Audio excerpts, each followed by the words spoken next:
शिवं शङ्करम् ॐ मृत्युञ्जयाय रुद्राय नीलकण्ठाय शम्भवे अमृतेशाय शर्वाय महादेवाय ते नमः।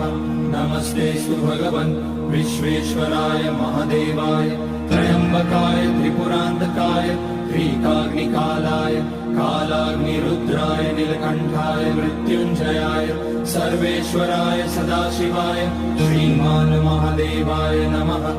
ॐ नमः शम्भवाय च मयोभवाय च नमः शङ्कराय च मयस्कराय च नमः शिवाय च शिवतराय च ॐ त्र्यम्बकं यजामहे सुगन्धिं पुष्टिवर्धनम् उर्वारुकमिव बन्धनान् मृत्योर्मुक्ष्यमामृतात् नागेन्द्रहाराय त्रिलोचनाय भस्माङ्गराय महेश्वराय नित्याय शुद्धाय